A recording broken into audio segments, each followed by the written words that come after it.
Olha aí, grande André, que topou de última hora no estalar, nos últimos momentos, chegar junto aqui. Valeu, André, por aceitar o convite. Já estava querendo te chamar para a gente trocar ideia, mas faz tempo que eu não faço live lá no meu canal. Aí terminou que agora foi uma boa oportunidade de chamar. Seja bem-vindo. Como é que você está? Perfeito. Você me escuta bem?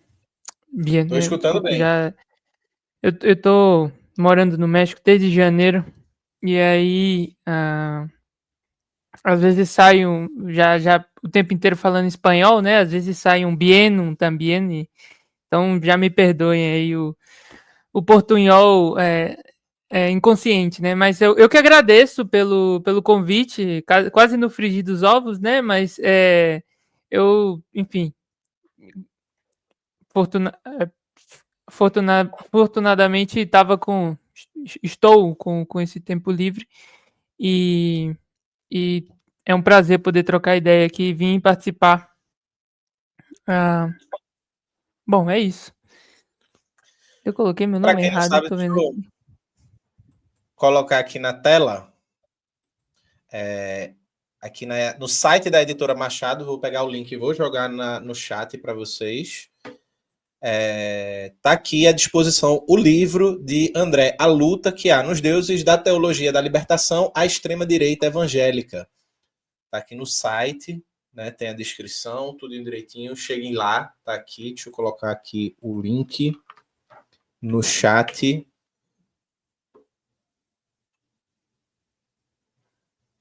André, fala um pouquinho pra Rapidinho, deixa gente. eu só me movimentar aqui. Já um Movimento. minuto aqui, eu tava no quarto e a internet, eu acho que pode dar problema aqui. Um segundo, desculpa. Boa. Então, deixa eu colocar novamente aqui como estávamos. Como era, rapaz? Era aqui assim? Não. Isso.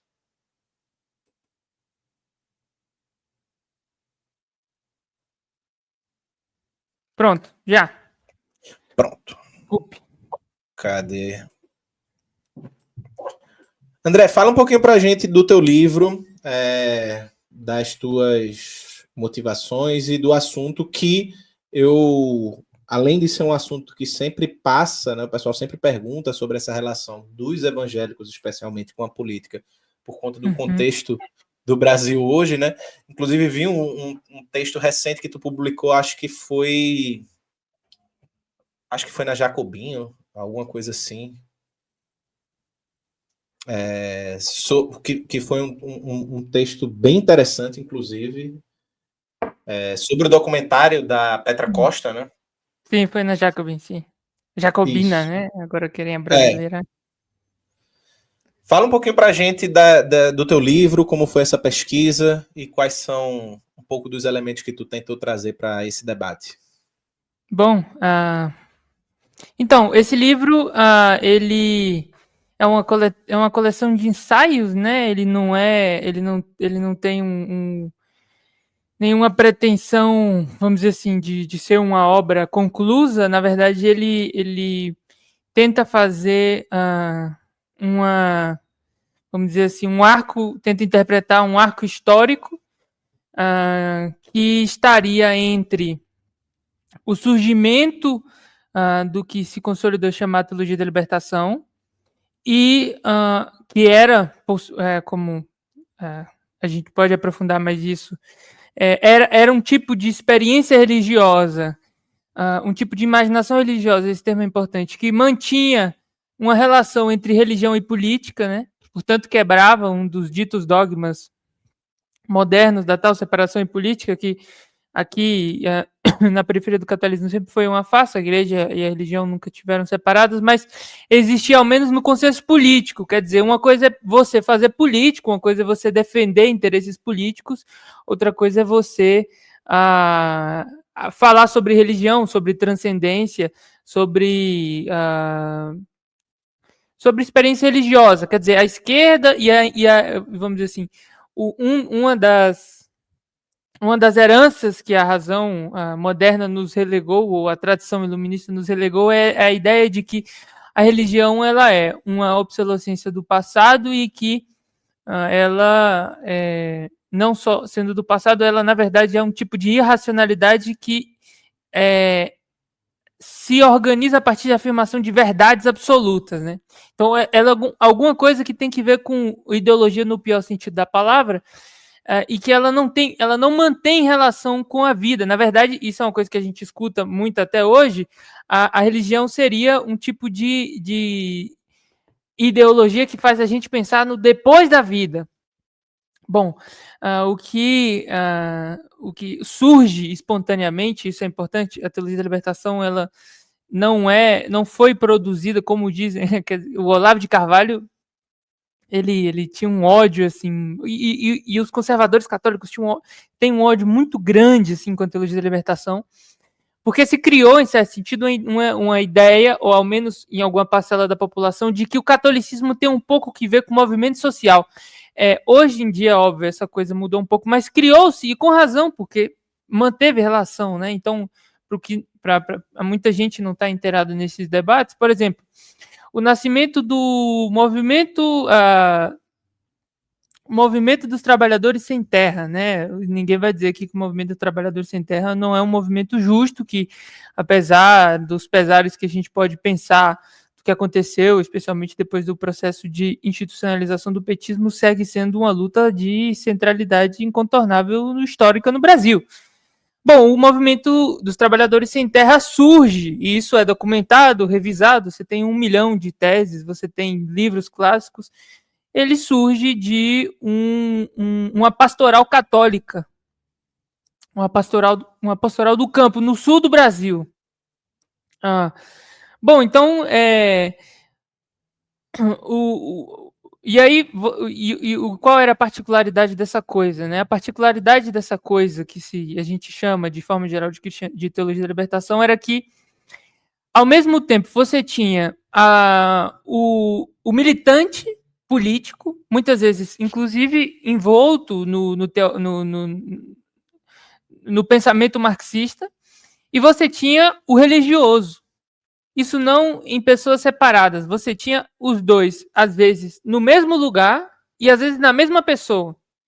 Então, se você pega um militante, para não ficar só falando de Brasil, um importante teólogo da libertação chamado Pablo Richard, que era um chileno que esteve enquanto padre no Chile, né, na época que estava acontecendo o processo de construção da via chilena, né, Allende, dos anos 70, ele estava lá e ele estava apoiando, inclusive quando teve o golpe ele teve que ficar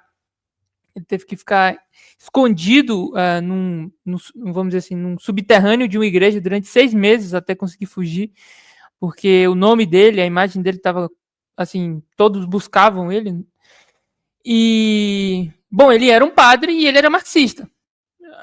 E aí você tem, nos anos 70, por exemplo, no Chile, a organização do Encontro de Cristãos Socialistas. O Fidel vai parar nesse encontro. O Fidel fala para esse encontro. Bom, então você tem uma particularidade nova. Por quê? Porque, historicamente, ao menos da forma como se pensava no centro do capitalismo, religião era uma coisa que... E, de fato, tinha razão. Quer dizer, a religião ela fez parte dos processos de tentativa de manutenção da ordem enquanto irrompia vamos dizer assim, a revolta burguesa.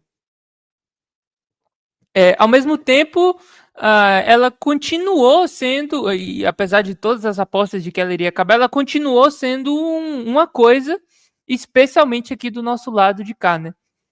No caso, na periferia do capitalismo, no Brasil, na América Latina. Bom, então você tem uma coisa super forte que se tornou história da religião, um fenômeno que se tornou investigado por diversos autores, que inclusive nem tinha muito que ver com religião. Por exemplo, Michel Levy, que, enfim, apesar nunca foi um religioso, não tinha que ver com religião, mas se interessou pelo assunto, se interessou pelo tema e se tornou um especialista no tema. Escreveu um clássico, inclusive, tem um PDF de graça, que é o que é o cristianismo de libertação, que é um texto que é seminal para entender. Apesar de algumas discordâncias que eu tenho dele, né? Enfim. Mas então o arco, você me perguntou, eu já estou falando há meia hora, mas o arco que conduz o livro veja bem, olha, a gente tem aqui, nos anos final dos anos 60 até os anos 80, a formação de um campo que era latino-americano. Você tem movimentos de comunidades eclesiais de base no Brasil, você tinha isso no Chile antes da ditadura, você tem isso no Peru, você tem isso na Bolívia, você tem isso na Colômbia. A América Central estava borbulhando de movimento social. A América Central é uma coisa que a gente perde de vista. Até hoje a gente não olha para o que acontece na América Central, né? O que está acontecendo. E aí, óbvio, não estou falando simplesmente do que está acontecendo em Nicarágua, mas o que está acontecendo em El Salvador. As prisões em massa que estão acontecendo em El Salvador, a gente nem sabe que tipo de experimento social está sendo produzido lá. Enfim, bom, o México também, quer dizer, você tem uma formação de um campo que vai do México à ponta do Chile, e que não é só um campo religioso, é um campo que também se envolve, que tem que ver com movimentos de luta latino-americanas. E por que é libertação? Porque o esquema teórico fundamental daquele período era a teoria da dependência.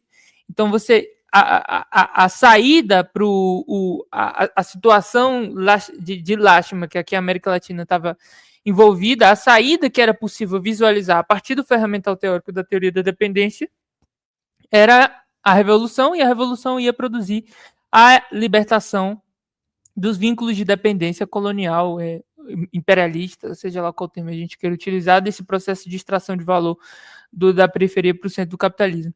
Então você tem isso nos anos 70, movimento social e luta religiosa juntos. E o Brasil é uma figura, o Brasil foi um polo importante disso. Existem algumas investigações que têm apontado a dizer que no auge das comunidades eclesiais de base, você tinha mais de 1 milhão de brasileiros envolvidos.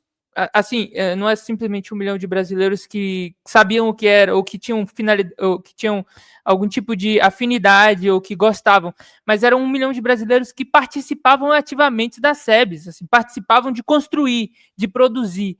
Inclusive, o Partido dos Trabalhadores, o espaço social que possibilitou a formação, vamos dizer assim, do campo democrático popular, ele foi produzido por essas redes, foi produzido por essas conexões.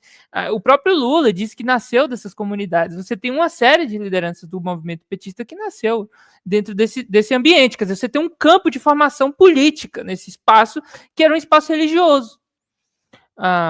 Bom, então você pega isso, você pensa nos anos 80, o Fidel vem para o Brasil. Nos anos 80, o Fidel vem para o Brasil e ele é recebido por um encontro de SEBs. E quem narra isso era um teólogo da libertação muito importante chamado Milton Schwantz. E ele diz que o Fidel chega, todo mundo celebrando a chegada do Fidel, e tem uma mesa e todo mundo... Quer dizer, existe um tipo de efervescência cultural que, bom, foi uma coisa ímpar, foi um acontecimento, se a gente quiser usar um termo. Aconteceu alguma coisa. Bom, passa 40 anos, a gente tem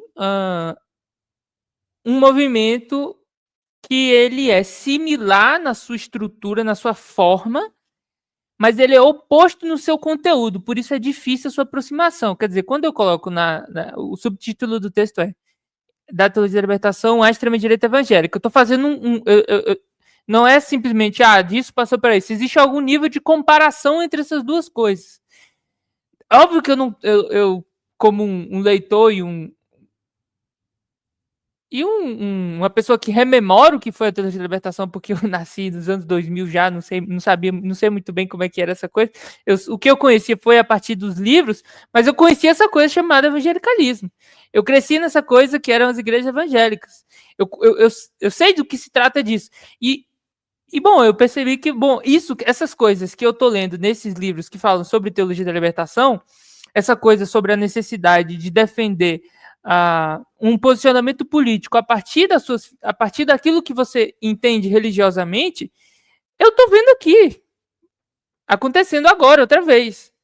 É óbvio, agora, organizado a partir de uma... Bom, aí a gente pode entrar no debate se extrema-direita é uma coisa nova ou velha no Brasil. Eu estou no grupo dos dizer que é uma coisa nova, que era outra coisa. especialmente do que se trata, que o extrema-direita não tem nenhum projeto de formação de Brasil, não dá para comparar com o que foi, vamos dizer assim, os nossos caras vestidos de verde, né? Não quero nem falar o nome deles, mas é diferente, né? Você não tem nenhum sentido de construção de um país. A extrema-direita hoje, o que tem? O que tem de formação do Brasil? O que tem de. Não tem nada, é simplesmente destruição de qualquer vínculo social e a pura violência que já impera, mas que essa violência seja continuada e, enfim, apoiada.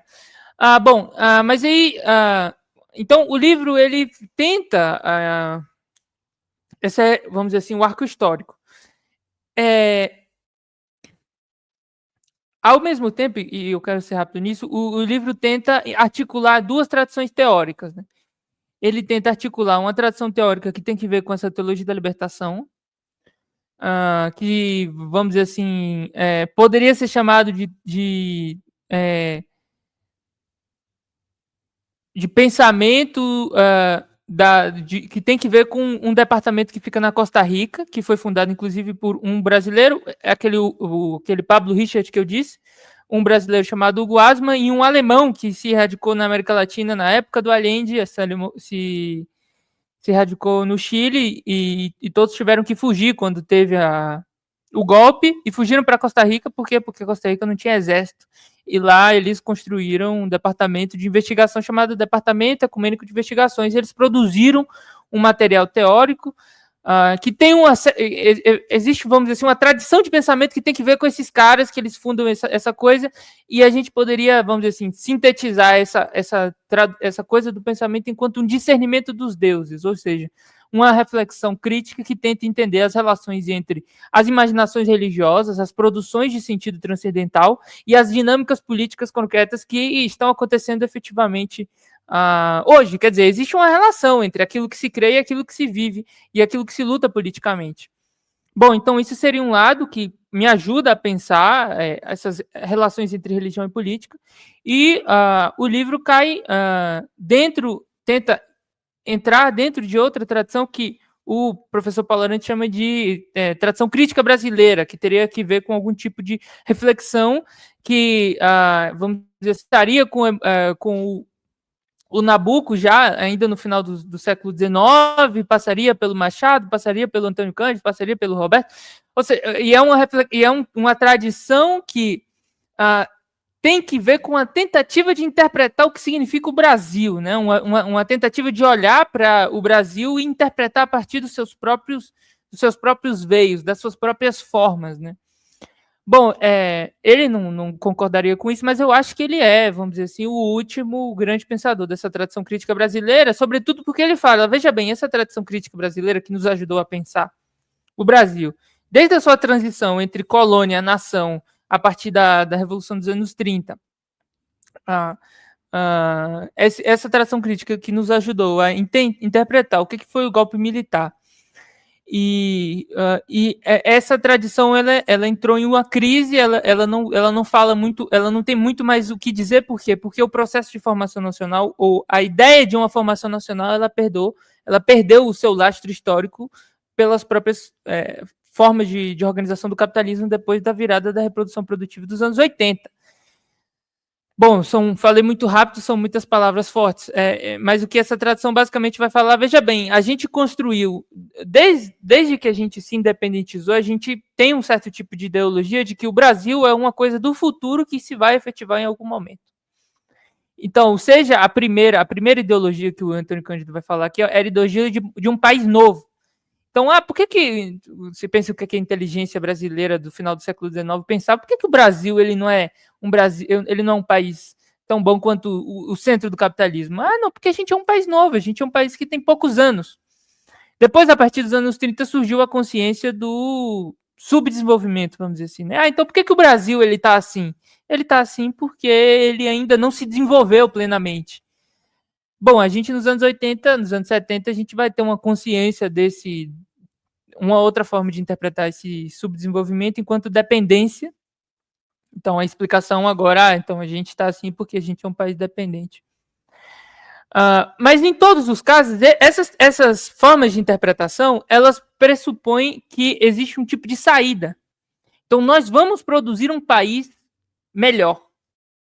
E esse país melhor passa pela estruturação das forças produtivas, esse país melhor ele passa pela organização, e aí, quer dizer, entre esquerda e direita, né? Entre todos os lados dessa coisa. Quer dizer, o Partido Comunista do Brasil e a extrema o que alguns querem dizer que era a extrema-direita do integralismo, todos estavam de acordo que era preciso formar uma indústria nacional e desenvolver um mercado interno e construir, vamos dizer assim, em sentido econômico, um país, uma nação que pode estar equivalente aos países do primeiro mundo. Bom, o que essa tradição crítica vai dizer quando ela entra em crise? E aí tem um texto muito clássico do Roberto Schwartz, que é O Fim de Século, que ele publicou lá nos anos 90, ele vai dizer, olha, veja bem, essas projeções de integração nacional, elas não são mais críveis. A gente não... esse programa e aí, óbvio, esse projeto de formação nacional, de constituição de uma nação integrada, de constituição de uma... Essa coisa, ela não mantém mais relação com as dinâmicas do capitalismo internacional, e esse sonho não é mais possível. Bom, então a gente, ainda na interpretação dessa tradição crítica brasileira, a gente tem um processo, em certo sentido, de uma despolitização no Brasil, é complicado falar disso, mas é uma despolitização que passa, inclusive, por um processo de institucionalização das esquerdas. Aquele campo popular que a gente falou, que eu comentei sobre a formação das comunidades eclesiais de base, a formação do Partido dos Trabalhadores enquanto um partido que levava ao nível institucional os anseios produzidos nesse campo. Acontece que, a partir dos anos 2000, não só com o partido, com o governo, com a eleição do Lula, mas a eleição do Lula teve parte desse processo. Você tem um processo que a gente pode chamar de institucionalização, mas em que é basicamente, se a gente quiser ser mais claro, é que os movimentos sociais, o partido, pegou os melhores quadros que eles tinham, pegou as melhores pessoas e transformou em gestores do Estado. Inclusive, um importante pensador brasileiro chamado Francisco de Oliveira, lá nos anos 2000, 2003, ele escreve um texto chamado Ornitorrinco, ele vai dizer, olha, veja bem,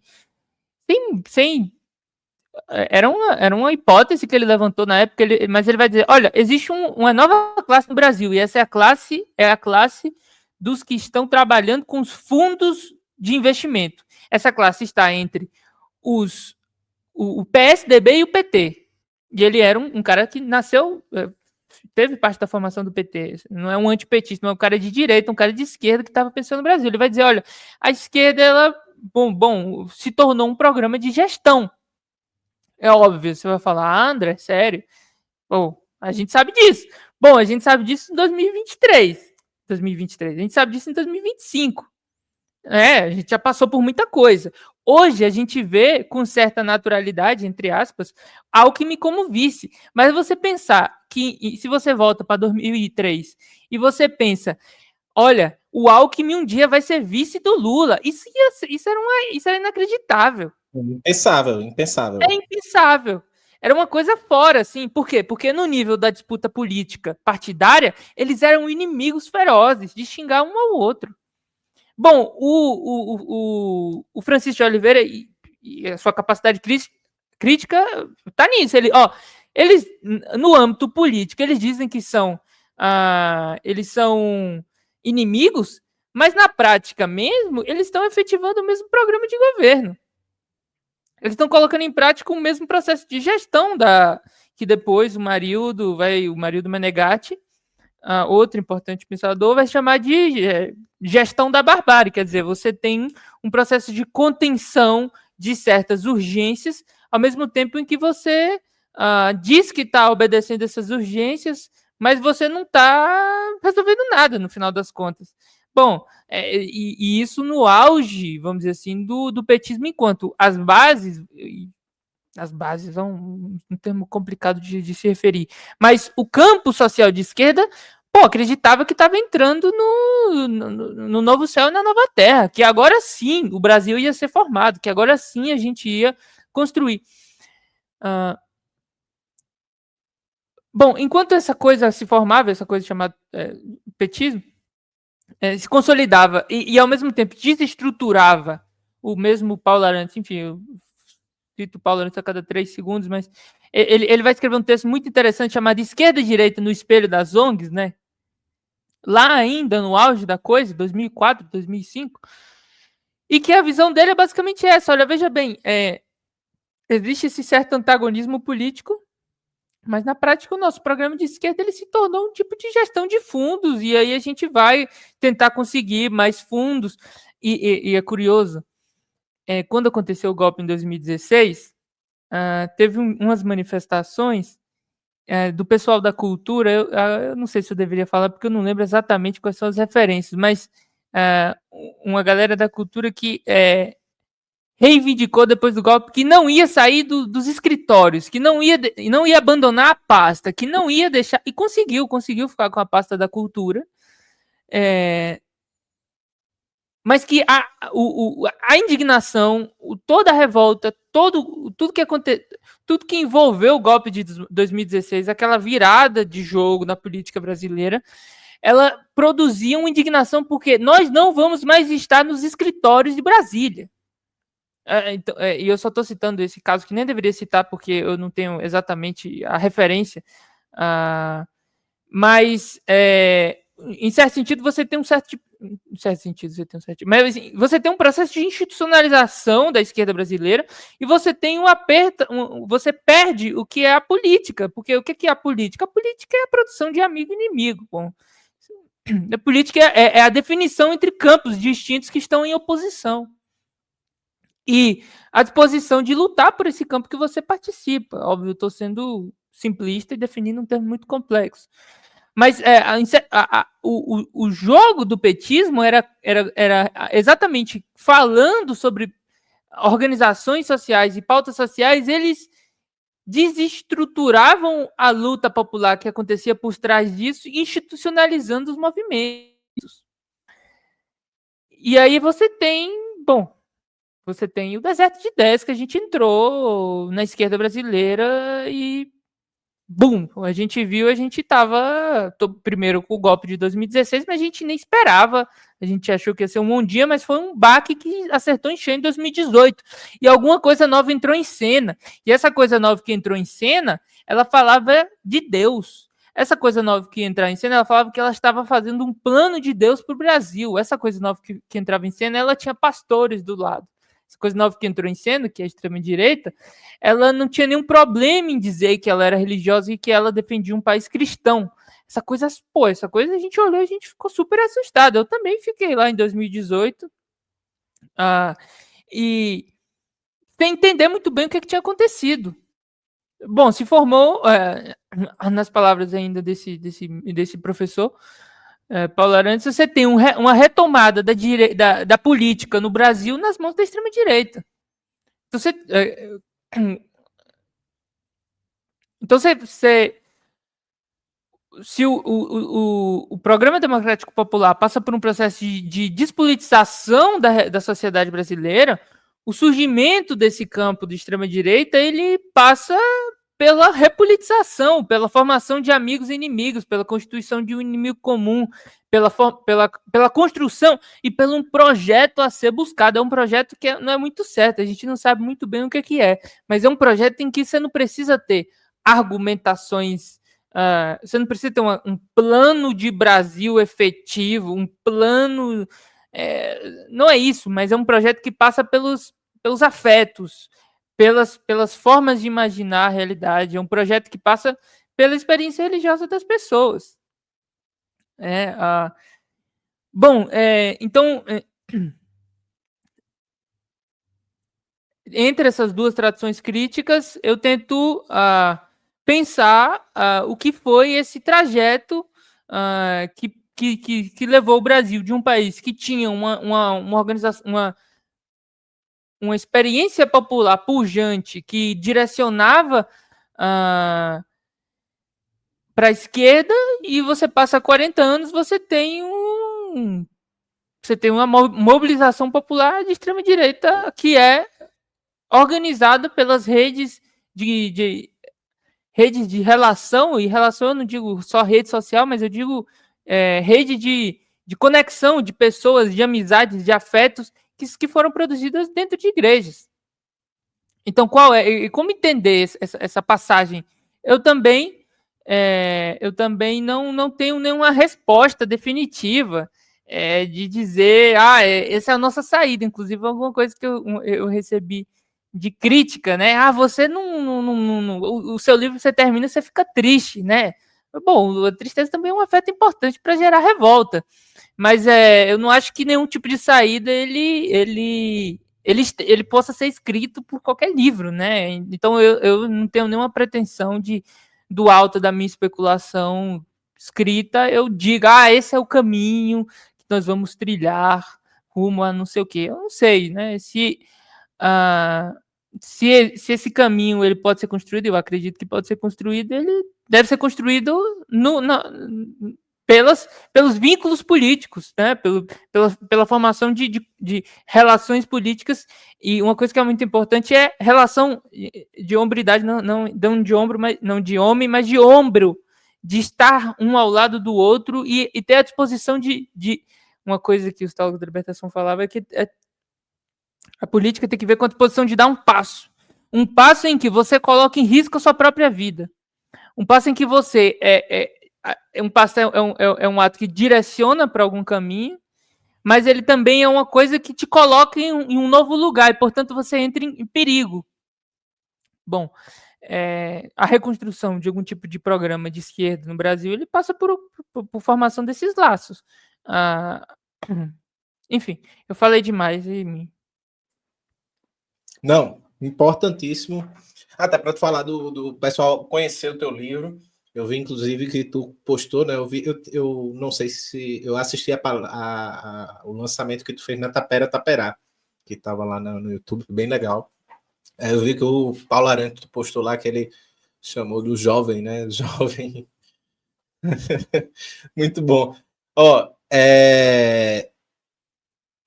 trazendo esse debate um pouquinho para o documentário, não sei se todo mundo no chat assistiu, porque, enfim, não sei se está tão disponível assim, mas eu assisti, não curti muito o documentário da Petra Costa, né? O Apocalipse nos Trópicos. Jones também não curtiu muito. Não, assim, as pessoas que eu conheço assim não tiveram uma relação um pouco mais ambivalente. Eu fiquei até surpreso que o Safata gostou do documentário, assim, eu pensava que ele não ia curtir aquele documentário, assim, pelo perfil das coisas que ele coloca. Mas uma das coisas que me incomodou foi, assim, eu morei quando eu te encontrei ali em São Paulo, naquela época eu morava no Ibura, é o bairro mais evangélico do Recife. E é o bairro que elegeu Lula também, né? Enfim, então é o bairro mais evangélico do Recife, aquela típica coisa de casinha, o cara começa uma igrejinha no quintal e vai crescendo e conhece todo mundo, porque são os vizinhos deles que começam aí e etc.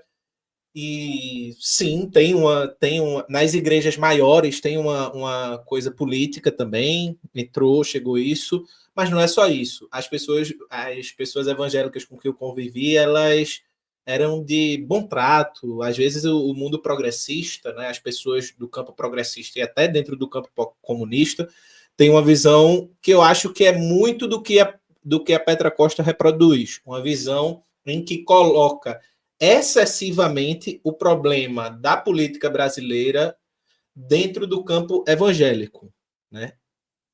Eu entendo que haja esses grandes pastores que são um problema, mas, por exemplo, o próprio Malafaia não é nem os 10 pastores que mais tem igreja no país, né? Mas eu acho que ela coloca excessivamente. Ela entra muito nesse discurso de que a culpa é do evangélico, porque ele é um evangélico que sofre lavagem cerebral e se transforma automaticamente num fascista. Né? Isso foi um pouco do meu incômodo, enquanto problemas que fazem o evangélico não votar na extrema-direita não foi tocado. Porque, por exemplo, talvez, de fato, muitos dos evangélicos em outras regiões do país até votem mais massivamente na extrema-direita. Mas, por exemplo, lá no Iburo, onde é um bairro com uma tradição muito forte de movimento comunitário, movimento cultural, já teve um prefeito que saiu de lá, do PT, inclusive, ligado ao movimento evangélico, né, com conexões ao movimento evangélico. E não necessariamente essa galera vota na extrema-direita. Assim, como não votou no bairro, Lula venceu no bairro, que é o maior colégio eleitoral da cidade.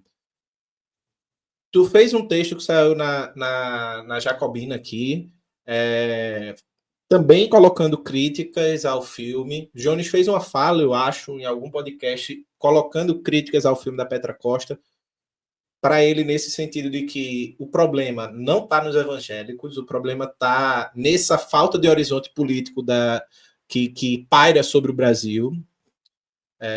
Como tu vê um pouco esse documentário que reflete que tenta refletir os problemas políticos do Brasil a partir dessa colocação que muitas vezes é muito popular e banal de que os evangélicos são reacionários, são conservadores, são fascistoides e o Brasil vai virar um grande evangelistão.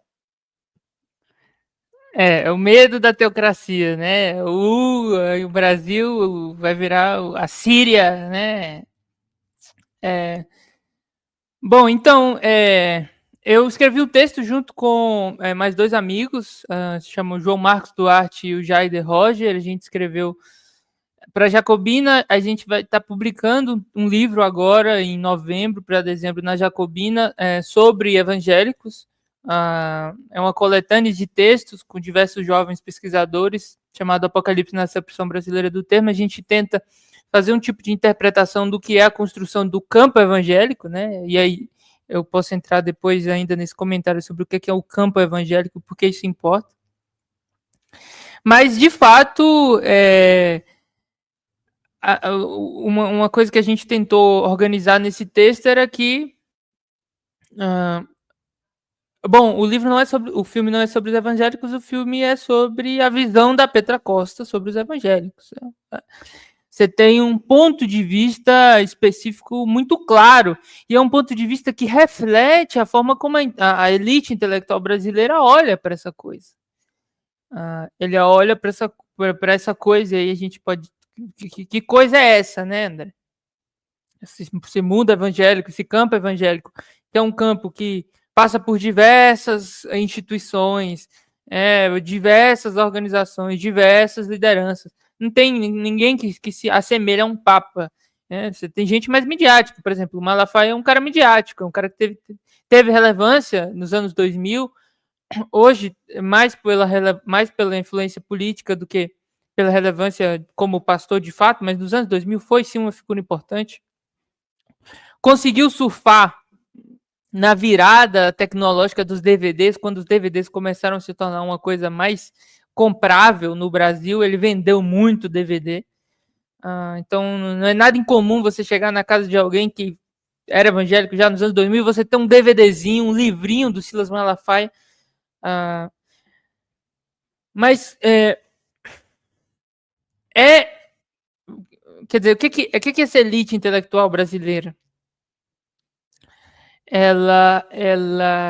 E elite aqui é não só cultural, elite inclusive econômica, né? É um pouco...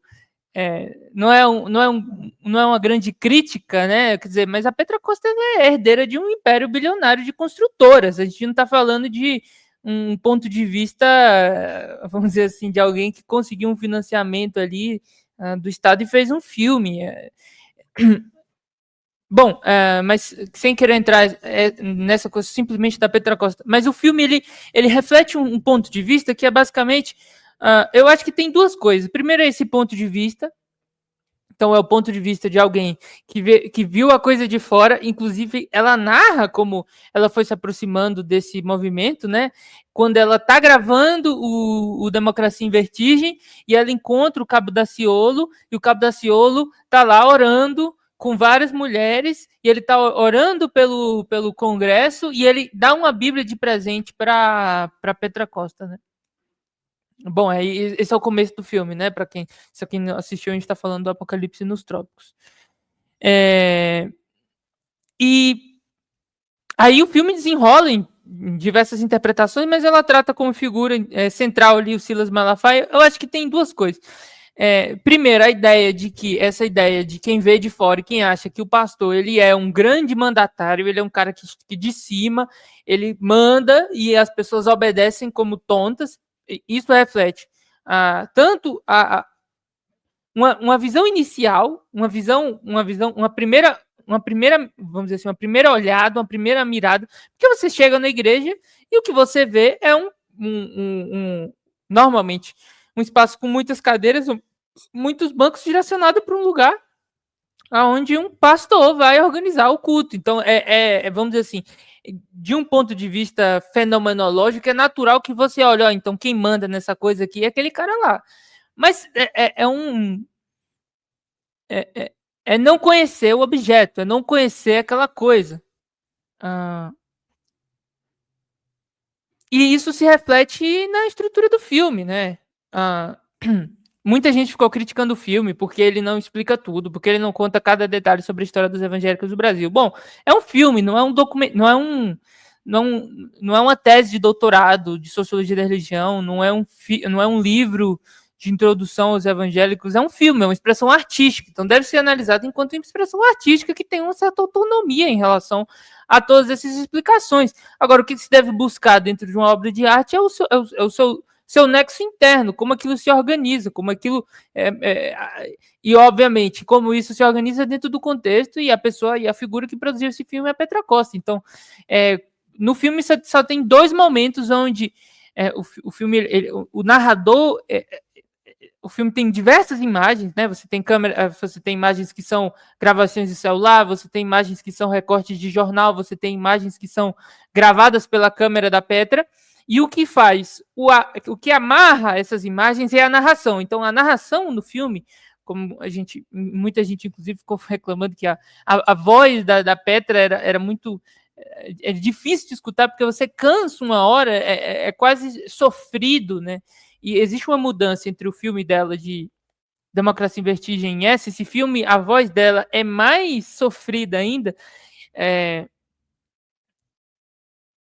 Essa voz dela tem que ver com o cinema do João Moreira Salles, né? Tem um filme do João Moreira Salles que ele tem essa vozinha assim, essa narração cansativa que, enfim, e aí entre as narrações que ela faz, as coisas que ela conta, ela passa a voz para algumas pessoas. Então, às vezes, ela passa a voz para um apresentador de jornal, às vezes ela passa a voz para um entrevistador, que no caso é o Silas Malafaia, às vezes, no início, foi o Cabo Daciolo.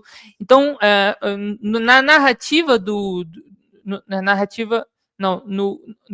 na narração do filme, ela vai passando a voz, vai deixando que outras pessoas falem e vai construindo vai construindo o filme a partir dessas conexões que ela produz com os seus comentários. Veja bem, só existem dois momentos onde evangélicos que não são lideranças falam no filme. Dois. Existe um momento onde onde a Petra e a equipe visita uma mulher que está recebendo uma visita de irmãos da igreja, e a mulher está, por exemplo, passando por algum tipo de surto depressivo e diz que quer se matar, e eles estão lá orando e tentando fortalecer aquela mulher e a sua família, a sua casa.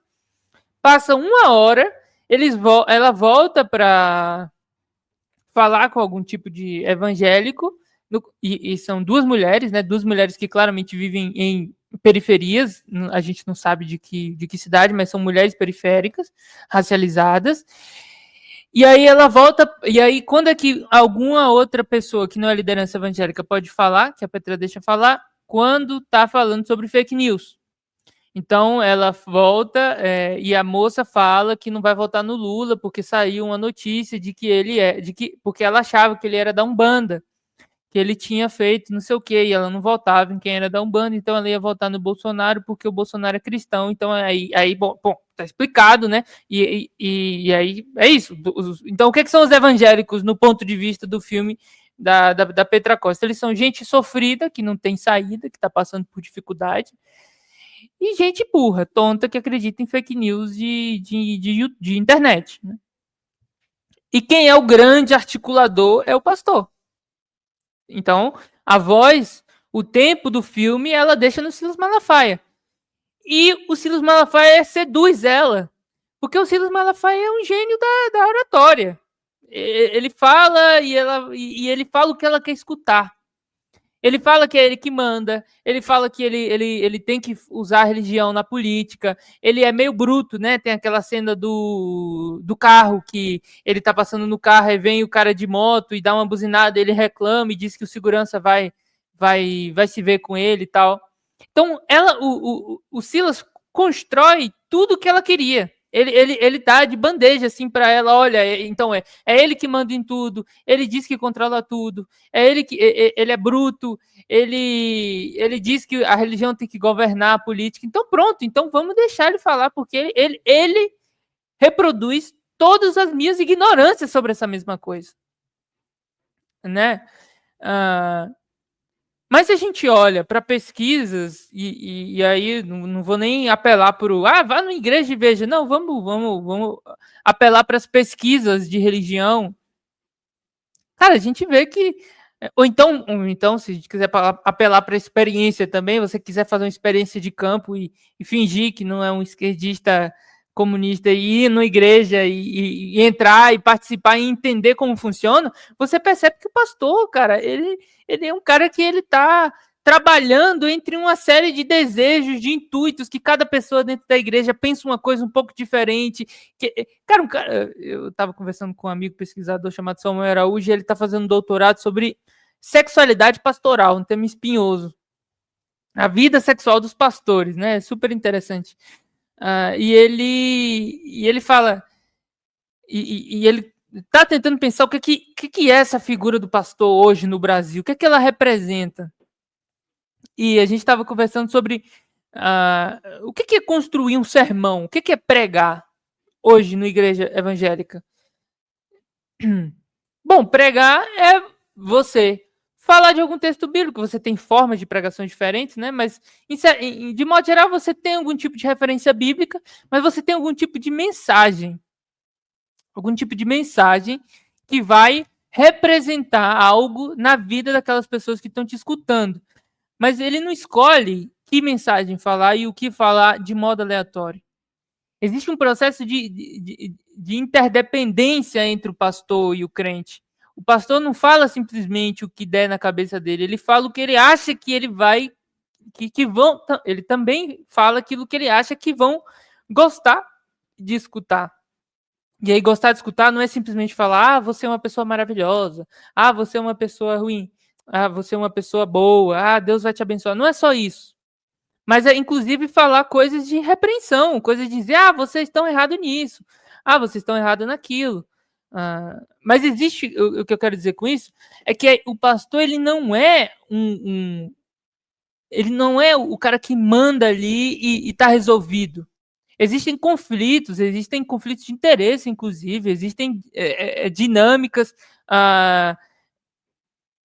que acontecem ali no chão da igreja, vamos dizer assim, que tem que ver com os próprios membros, que tem que ver com as próprias as expectativas que os membros têm, com aquilo que a comunidade, em um sentido mais geral, entende. É óbvio, o pastor tem uma figura central, o pastor tem um papel na organização da igreja, incontornável. O pastor importa, não estou falando que os evangélicos eles só fazem o que eles querem enquanto a gente é popular. Não, o pastor também influi nisso. Existe uma relação complexa que não dá para ser reduzida num mero processo de dominação. É simplesmente o que eu estou querendo dizer. Aí a gente tem que olhar com cuidado o que está acontecendo ali dentro, porque o que está acontecendo ali dentro, diferente do que a nossa ideia iluminada pensa, não é só religião, também tem que ver com política, mesmo que o pastor não fale de Bolsonaro, sabe? Por exemplo, conectando com um tema mais, assim, da ordem da semana, não sei se vocês viram, mas teve, acho que todo mundo viu, né, do assassinato do Charles Kirk, eu não sei se o nome dele é esse. A gente tava comentando sobre o assassinato antes de tu chegar. Ah, bom, boa. Então, eu tava comentando com esse meu amigo Samuel, conversando. Cara, essa coisa do assassinato dele dentro do campo evangélico repercutiu mais que a condenação do Bolsonaro. As pessoas saíram mais em demonstração de identificação, afeto e defesa desse Charles Kirk, que agora é tido como Marte. Então você sai abrindo as páginas aí de evangélicos. Bom, as pessoas estão tratando ele como um mártir do reino de Deus. Veja, isso é uma construção simbólica de uma força fodida. Assim, é bizarro como o Marte é uma ideia forte. A gente tem os nossos mártires de esquerda, né? E eles sempre mobilizam muito. É uma coisa assim. É bizarro, né? Quer dizer. E não é. Porque, veja bem, os evangélicos, de forma geral, eles estão em dois grupos, né? Entre o que a gente poderia chamar de igrejas históricas. O que são igrejas históricas? São igrejas que chegaram no Brasil entre o meio do século XIX e o final do século XIX. A partir de 1850, começou um processo de desestabilização da proibição de outras religiões cristãs no Brasil. E você começou a vir a chegar estrangeiros querendo fazer missão no Brasil, né? Então você pega presbiterianos, metodistas, batistas, anglicanos, luteranos, cada um são organizações diferentes, que têm histórias diferentes e que na maioria das vezes, vêm de países diferentes. Mas eles, em certo sentido, eles são resultado de uma, vamos dizer assim, de uma onda histórica do protestantismo, vamos dizer assim, própria. Em 1906, acontece uma reorganização no evangelicalismo estadunidense, do protestantismo estadunidense, e nasce uma coisa chamada pentecostalismo. Essa coisa chega no Brasil em 1910, a partir de uns suecos que foram nos Estados Unidos e se tornaram pentecostais, né? Isso é um termo muito comum. Hoje no Brasil, vamos dizer assim, a maior parte dos... E aí, esses evangélicos que chegam no Brasil em 1910, eles fundam uma igreja chamada Assembleia de Deus. Então, se você abre aí a pesquisa que hoje a gente já sabe que tem 26, 27% da população brasileira que se identificam como evangélicos, você vai ver que a maior parte desses evangélicos, eles se afirmam enquanto da Assembleia de Deus. Acontece que a Assembleia de Deus não é uma organização só. A Assembleia de Deus é uma miríade de organizações com vários campos, com várias pessoas. Isso não significa que eles são plurais. A liderança, de forma geral, é conservadora. Inclusive, o Silas Malafaia faz parte de uma das organizações dessas Assembleias de Deus. Bom, sem querer entrar na sociologia do pentecostalismo brasileiro, esses dois campos, eles são diferentes porque eles têm origens históricas diferentes. Então, você tem movimentos que produzem campos de relação distintas, que não são amigas necessariamente durante o século XX. Então, você tem uma intriga muito grande entre esses históricos, batistas, presbiterianos, metodistas, e os pentecostais. Porque os pentecostais eram tratados com repulsa, porque ninguém gostava deles, não sei o quê. Isso é uma coisa histórica que todo mundo sabe, é óbvio.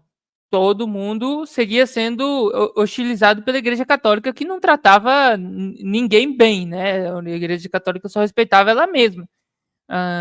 Mas acontece alguma coisa nos anos 90 que reorganiza esse campo. Que reorganiza essa relação. E esses que se tratavam enquanto opositores, eles começaram a constituir um campo. Esses, no caso, entre os históricos e os pentecostais, começaram a constituir um espaço comum. Esse espaço comum é o que a gente hoje chama de evangélicos. Então, o que é um evangélico? Isso é um termo que até alguns sociólogos dizem que é impreciso, porque você tem muita diferença entre os históricos e os pentecostais, e aí você ainda tem gente falando sobre neopentecostais. E então, ao mesmo tempo,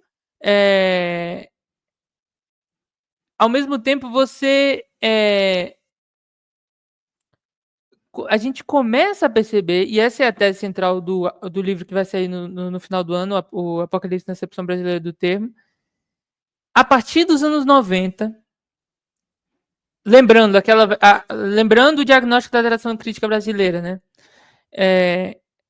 Qual é o diagnóstico da tradição crítica brasileira nos anos 90? Bom, acabou.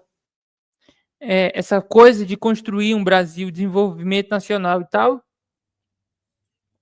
ela não é mais viável. Quando a gente começa a olhar para as coisas que estavam acontecendo nos anos 90 dentro desses espaços, a gente encontra, por exemplo, em 1994, que começa uma coisa chamada Marcha para Jesus.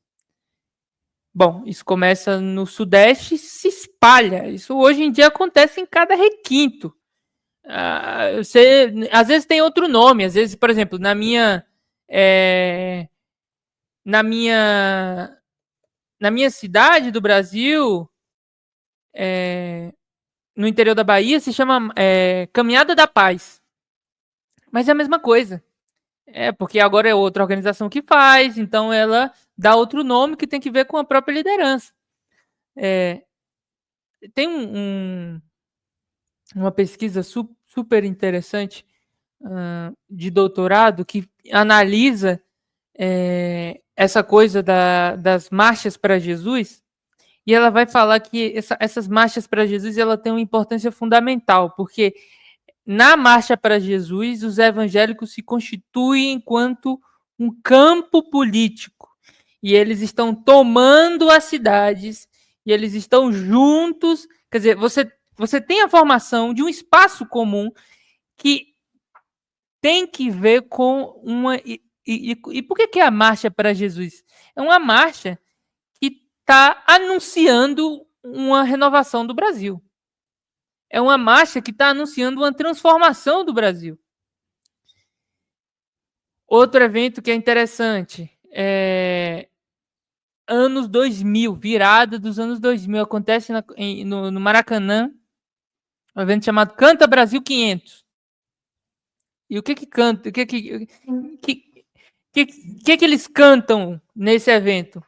Chegou a hora do Brasil, chegou a hora da redenção, chegou a hora da gente mudar, chegou a hora da gente transformar, chegou o momento em que a gente vai colocar, e aí é o título de um álbum de um grupo chamado Diante do Trono, que vai publicar um álbum em 2001 chamado Brasil Diante do Trono. Diante do trono de quem? Diante do trono do Senhor. É uma imagem do livro do Apocalipse, e que, era o que se estava se clamando. Então, esses dois lados, entre pentecostais e históricos, que não se bicavam muito, eles constituem um campo que ele se forma a partir de uma imagem de Brasil, nos termos próprios deles mesmos, um Brasil avivado. O que é um avivamento? Avivamento é uma reorganização da dinâmica política e social de um país. É um termo religioso que tem que ver com a ideia de um avivamento.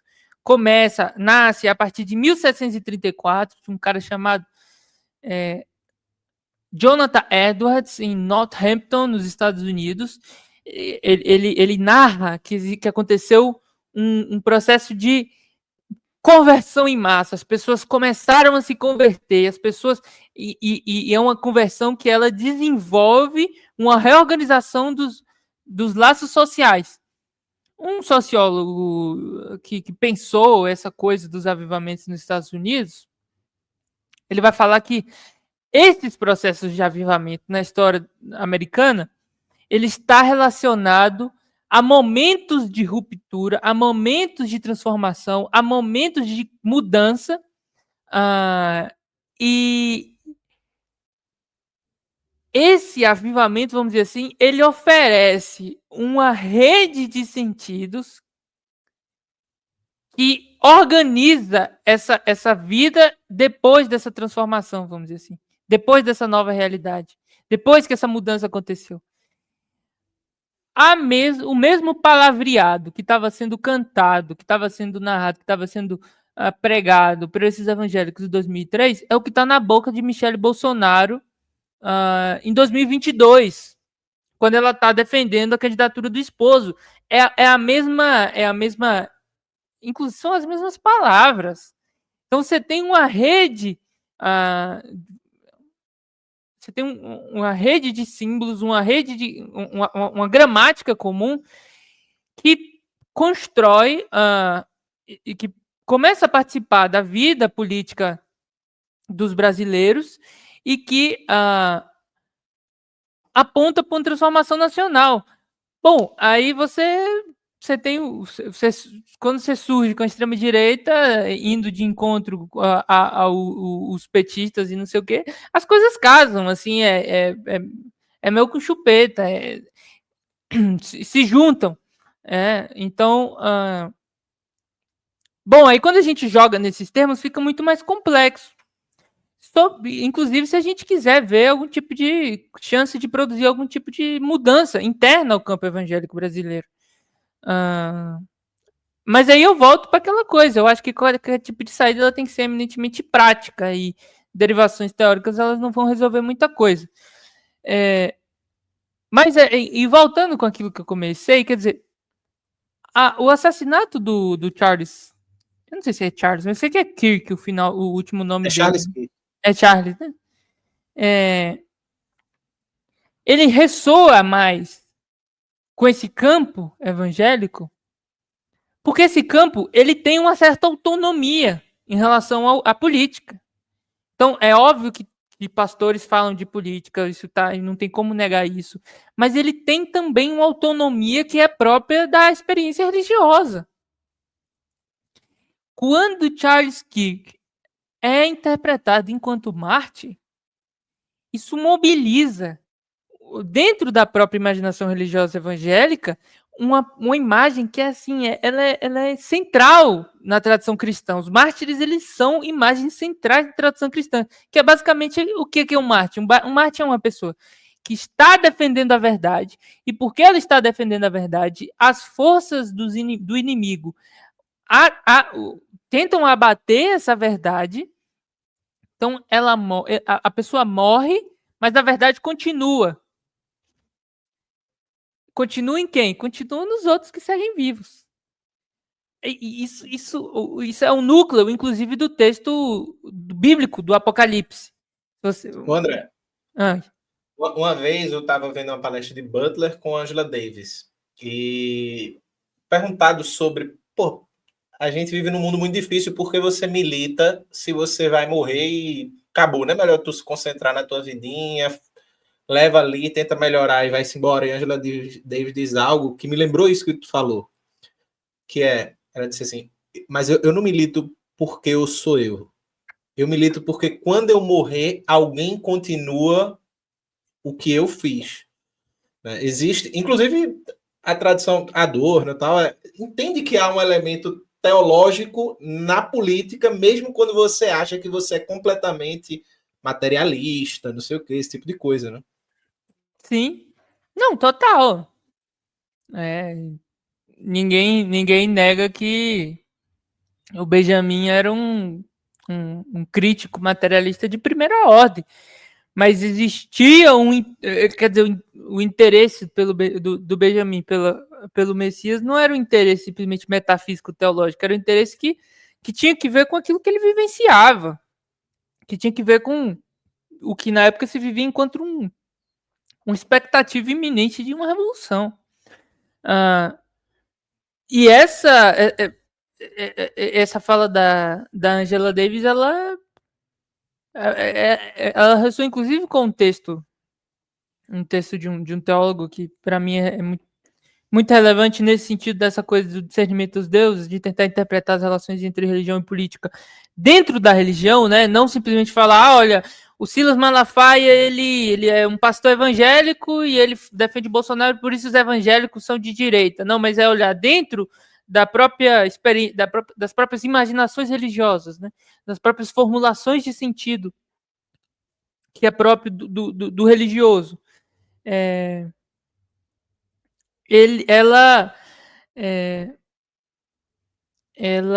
Bom, me perdi aí com o Bolsonaro chantageado. Mas essa relação, a Angela Davis e o Asma, lembrei. E o Asma vai falar que o Marte ele tem uma centralidade para a tradição cristã, porque a morte é um dado da nossa vida, né? A morte, a gente é doloroso enfrentar esse fato, mas querendo ou não, a gente sabe que a gente vai morrer, né? E a centralidade do Marte na estrutura simbólica do cristianismo é porque ele é ao mesmo tempo a demonstração desse fato derradeiro da morte, mas aí é algo próprio da tradição cristã, tem nele um anúncio de uma nova vida. Tem nele um anúncio de uma nova vida, por quê? Porque o núcleo da razão cristã é a ideia de que um dia Deus veio à Terra, esse Deus foi chamado de Jesus e ele morreu, mas a morte que matou ele não o conteve e ele ressuscitou. Por isso, esse que morreu agora, esse Marte que agora morreu, ele não está morto, ele está ressurreto na gente. Ele está vivo na gente. E com isso eu acho que é relevante a gente olhar para essa coisa da repercussão do Charles Kirk, porque isso produz mudanças, não só lá nos Estados Unidos. Eu não estou falando de gente que ficou indignada nos Estados Unidos. Eu estou falando de gente no Brasil que está expondo suas opiniões. Inclusive, pessoas, vamos dizer assim, eu tentei fazer pesquisas mais gerais com esse meu amigo nas redes sociais, e gente que nem fala de política normalmente, gente que por exemplo, que nunca vai falar nada sobre o Bolsonaro condenado, lideranças religiosas que não vão falar sobre o Bolsonaro condenado. Mas o Charles Kirk, ele é a figura que se tornou Marte, e isso produz ação, isso produz. Então, se os Estados Unidos eles estão, ao menos há um bom tempo já, por uma bala de entrar numa guerra civil, essas coisas, elas mudam, porque elas ativam, vamos dizer assim, uma lógica que ela é central para a experiência cristã, que é a coisa da morte e da ressurreição. Então, bom, a gente tem que ficar, inclusive, em como isso pode rebater na gente, né? Quer dizer, já tem aparecido gente tentando criminalizar movimento de esquerda no Brasil, envolvendo inclusive o Jones. Eu vi coisas bizarras no Twitter envolvendo isso. Essas coisas rebatem, né? Bom, André, para a gente finalizar aqui essa conversa maravilhosa, o pessoal do chat tá um debate insano aí. E fazer a pergunta, senso comum dos senso comum. Agora. Fazer a pergunta que é o senso comum dos sensos comuns, né? Que sempre se debate muito, e mesmo dentro do campo da esquerda, da esquerda comunista, da esquerda hegemônica, enfim, o nome que as pessoas quiserem dar, há essa sensação. O evangélico é, de fato, um grande fascista em potencial e nossa guerra é contra os evangélicos, ou não é bem assim? Não se trata dos evangélicos serem grandes fascistas e a gente pode sim fazer uma transformação à esquerda com esse povo que é uma boa parcela da população brasileira. Bom, eu vou começar pelo final. A gente tem hoje os dados, né?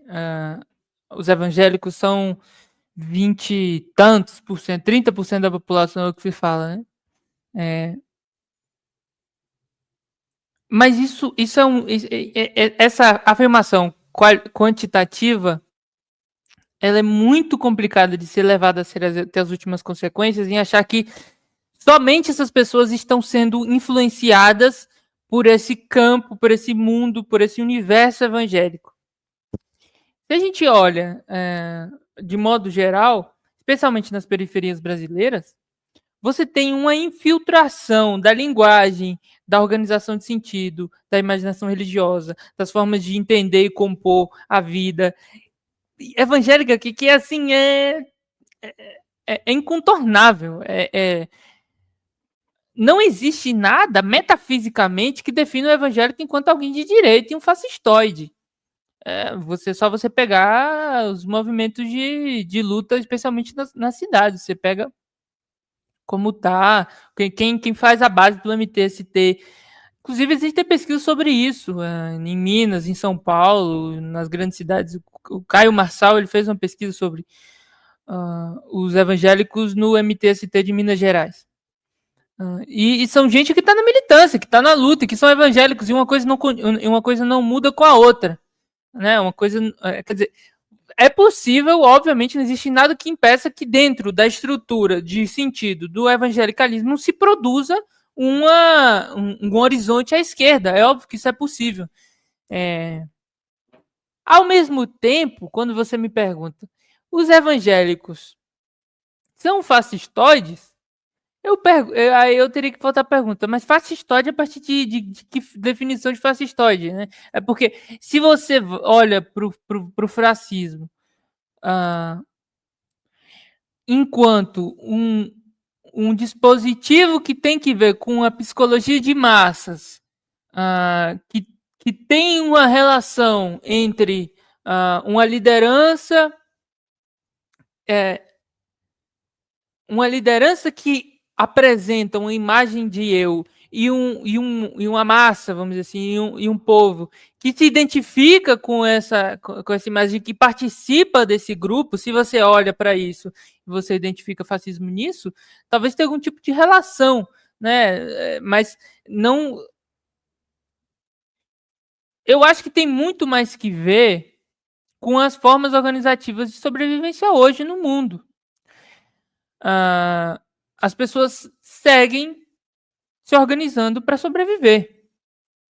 E aí eu tô falando do nível de baixo da igreja evangélica, que é o que importa pra gente. Acho que aqui ninguém se importa com as grandes lideranças que estão travando conflitos por melhoras e por avanços no mercado religioso. Mas na experiência das pessoas, não existe nada que seja inerentemente fascistoide. É óbvio. Construir esse outro campo, essa alternativa, ela é complicada, porque é um trabalho que tem que ser feito onde as pessoas estão, né? E é um trabalho que é muito... E com isso eu já concluo, eu agradeço pelo convite, pela chance de trocar ideia, enfim, sempre à disposição. É um trabalho que ele é ingrato, porque eu conheço gente que tenta, sabe? Eu tenho amigos que nasceram no campo evangélico, que tentaram construir alternativas. Mas é difícil, quer dizer, primeiro você tem que sobreviver, então você tem que se meter numa jornada de trabalho desgraçada. Depois de sobreviver, você tem que ter a capacidade de organizar uma coisa que não está organizada. Não é fácil você formar uma coisa, uma igreja, vamos dizer assim, construir uma igreja do nada. Não é uma coisa simples. Você precisa de gente, você precisa de contato, você precisa de dinheiro para fazer o lugar, você precisa de uma série de coisas. Eu conheço muita gente que está tentando, e gente séria, e gente comprometida, e gente que sabe as coisas que estão acontecendo e a necessidade de uma transformação radical no Brasil. Bom, mas não é simples, né? Não é uma coisa que se faz assim, de um dia para a noite, e, sobretudo, uma coisa que se faz sozinho. Não dá para, por sua vontade, não, vou construir alguma coisa aqui. É uma coisa muito séria. Quer dizer, esses caras levaram 150 anos para construir essa rede de contatos, essa rede de relações, essa rede de confianças, esses laços, essas disputas, esses campos. Foram 150 anos desde que os protestantes chegaram no Brasil e 100 anos de que os evangélicos, de que os assembleanos abriram suas igrejas aqui, construíram a Assembleia de Deus. Então, é um trabalho que está sendo produzido por muito tempo, quer dizer, e é um trabalho que pressupõe uma entrega absoluta. Se as igrejas são tão esprairadas, porque tem gente que acredita nisso com todas as forças da sua alma e entrega tudo aquilo que tem para aquilo, sabe? É óbvio, aí você vai ter, as interpretações das mais mirabolantes, CIA, né, o dinheiro da CIA, que até a Petra Costa fala lá, né, do filme dela, a The Family, todas as elucubrações mais o imperialismo religioso norte-americano, né, todas as variações mais possíveis de não olhar que esse crescimento evangélico está relacionado a um grupo de pessoas que acreditam com tudo que tem nisso, sabe? Assim, com tudo que são e tem. E acredita nisso por quê? Bom, esse é o sentido da reflexão. Né? Por que essas pessoas acreditam nisso? Por que essas coisas fazem sentido? Por que essas coisas pra gente são grandes loucuras, maluquices, que a gente só consegue entender como demência? Por que isso faz sentido para as pessoas? Na vida delas? Bom, isso. Esse a nossa tarefa. Uma coisa, vamos dizer assim, a tarefa que eu tenho tentado levar em frente é identificar criticamente o que é esse evangelicalismo brasileiro. Como ele compõe a vida dos brasileiros no mundo de hoje? Por que ele ajuda a compor a vida? Por que ele oferece sentido? Religião tem que ver com sentido, com construção de um sentido, com produção de um sentido. Onde a vida situada, onde os problemas da segunda-feira, onde a dívida, onde o filho envolvido em coisa errada, onde tudo que passa nas dinâmicas da sobrevivência é organizado numa totalidade, onde essas coisas que você faz agora caminham para algum lugar. Guiam um sentido, né? Constroem um sentido. Um dia pra gente esse sentido foi a revolução, né? Era um sentido de totalidade em que nossos passos aqui, eles nos guiavam para isso. Bom, eu espero que siga sendo, né? Mas, enfim, obrigado pelo convite aí, pela possibilidade de falar essas bobagens aí ao vivo. Pô, André, eu agradeço demais por você ter aceitado um convite tão em cima da hora por conta dos acontecimentos em que Leandro e Thalita estão passando por cirurgias aqui e eu tive que, de cima da hora, tocar as coisas. Então, muito obrigado por ter vindo.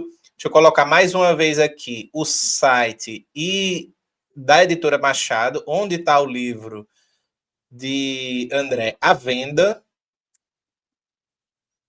E nas redes de André, que ele colocou aí no nome dele, vocês veem textos como esse texto da Jacobina que a gente conversou aqui sobre o documentário de Petra Costa. André, muito obrigado por ter vindo. Valeu, até a próxima e espero que tenha sido massa. Eu que agradeço, um abraço. É isso. Boa noite.